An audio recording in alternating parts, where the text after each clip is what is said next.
want to go like full teenager on you and be like, you were literally born for this time. Like literally, actually, literally. Do you remember the days, and then this is more for like the millennials, that literally was literally like the literally only word that you could say. And literally, I feel like this sun and moon and new moon is happening in your 10th house of public life, career, legacy.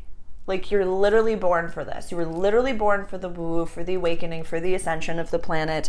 Like, only you could handle Neptune and Saturn retrograde in your fucking 5th house of play. You're like rose-colored glasses. Who fucking needs those? I literally swim in the depths of the ocean. Like, you're run by Mars and Pluto. Yeah. Yeah. Yeah. Please, for the love of God, can you go talk to Libra about what they're going to go through? Because I really laid it on thick at the full moon reading a few weeks ago, and I was like, talk to Scorpio, you're going to be fine, it's time to grow up eventually. And I feel like I was a little too intense.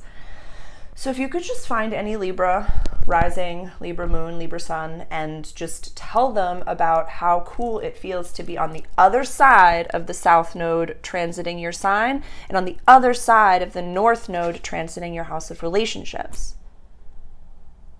Like right now, you have Uranus and Jupiter in your house of relationships. So the people that are like magical people are just going to come out of the woodworks, Scorpio. Once you really start to,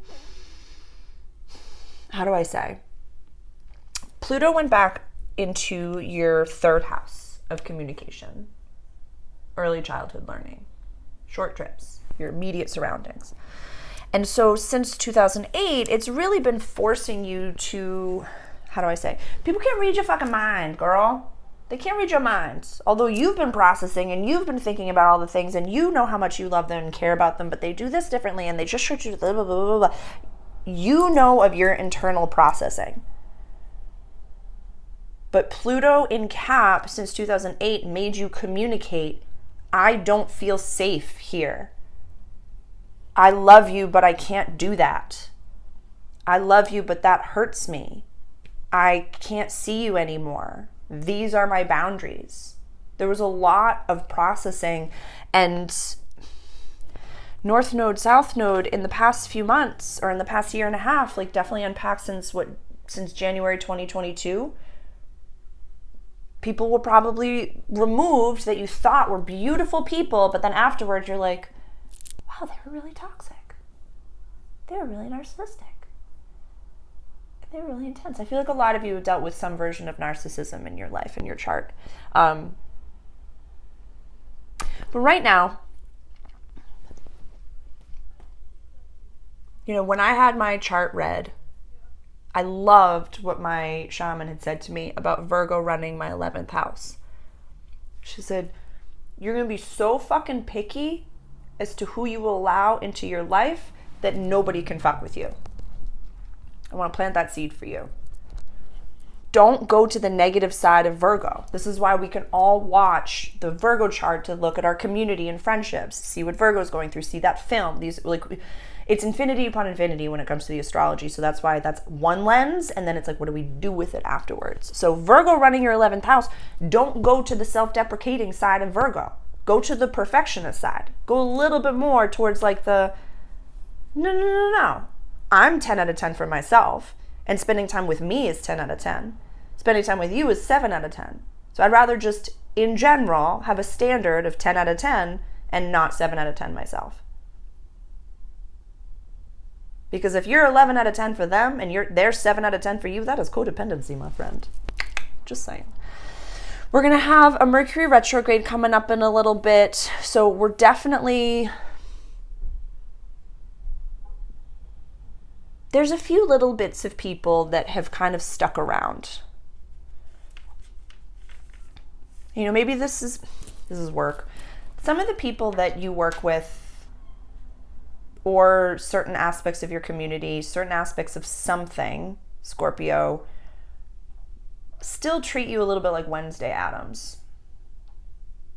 I know. I'm right there with you. Scorpio rising. I wear black on black on black on black on black as like a food group, as like just like it just is.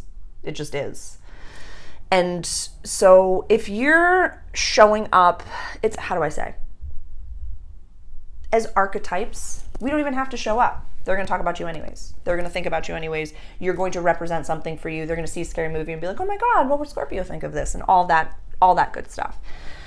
So for you, I want you to focus solely on the scripting, the woo-woo, the manifestations of this new moon, your public life and career. You're already seen as your full Scorpio self. You're already representing something. You know you're an archetype. You know that a lot of people around you have no idea who you are. It is just the way that you make them feel, which again is a positive. There's nothing negative. I'm not saying that this is a judgmental thing, and I don't want to seem in any way like, oh, be ungrateful. People are just thinking about you. This is so teenage. This reading that we're doing for you, Scorpio. But I feel like you're one of the only ones that I can talk to about dancing in the flames.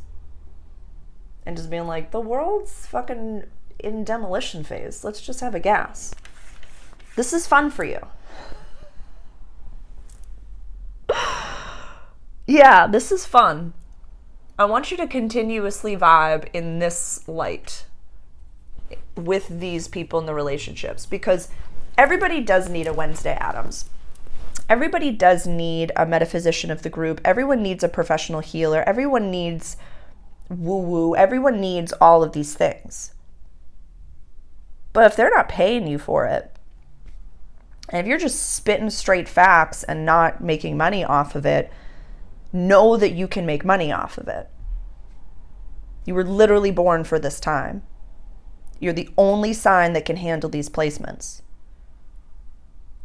And you can effortlessly hold space for others while Pluto is literally sitting on your safety line. And Pluto will never transit the entirety of your chart in your lifetime. So that was a very specific placement that your soul came in and said, no, I want to be a Scorpio. This is what I want. This is what I can do. This is what I can handle. This is the role I want to play.